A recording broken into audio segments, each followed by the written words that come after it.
Hi, Lou here from Lou's Lot, and I'm a vintage designer bag aficionado. The idea of this YouTube series is to answer all the questions that I, at one point as a consumer, would have had about vintage designer bags. So I'm gonna start making up those questions and start knocking them off. Okay, so first question is first. Why a designer bag? In my opinion, it's down to quality, design, style, materials, longevity, touch, feel, smell, everything that you can think of that would make up a good quality bag. That's why. I don't know about you, but I've often walked into a fast fashion shop and gone over to the bag section and all you smell is plastic. And those bags are not really meant to last a very long time, and there's a very, very good reason for that. It's because those brands don't want them to last a long time.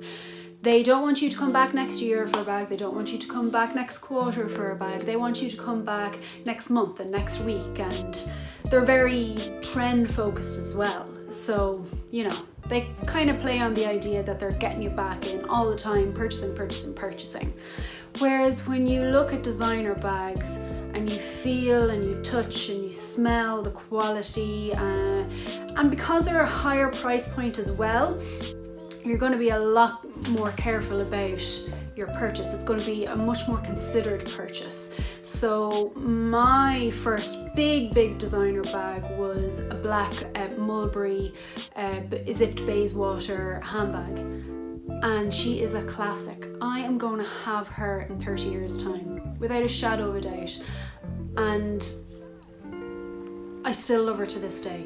I talk about her as if she's a person. Okay, so question 2. Why are designer bags so expensive? Pretty much touches on my last point, but it is simple economics. You want more, you pay more. You want better quality, you want better design, you want a better touch, feel, look, all those things. It all comes into play. And plus, these big brands have much heavier, bigger advertising budgets, so you're absorbing that as a consumer as well. So they're all the reasons why they're so expensive, and they're just beautiful and they're gorgeous and they're amazing and I love them. Okay, so the third question, and this is actually probably the main question that was in my head before I made, like, let's say, the leap to buy a designer bag. Is a designer bag worth it? I think it's totally down to the person. But let's say if you're a person that likes having a small wardrobe full of a few good things made out of quality materials that will last for years, you can mix and match, you're not so trend heavy focused or anything like that, then yeah, a designer bag might be for you, because again, it's a much more conscious purchase. Whereas if you're the type of person that loves having 8 wardrobes full of loads of things, you're very trend focused, maybe it's not for you. Maybe you prefer the trend as opposed to the substance of the item that you're buying. I don't know why I'm doing this, but I am.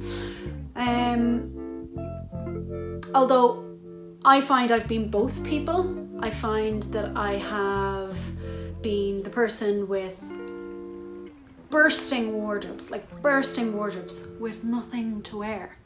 And then when I made a conscious decision to clear out all those clothes, figure out what I actually wore, and I made more conscious decisions when buying going forward, I became one of those people that had, you know, a small wardrobe, but what was in it was good and it always got worn.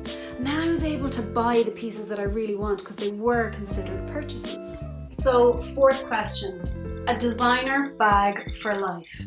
Which one? Which one is going to be in my wardrobe in 20 years time, in 30 years time? Well, I might be able to answer your question. Okay, so this is a bag for life. This is a Preloved Mulberry zipped Bayswater black handbag.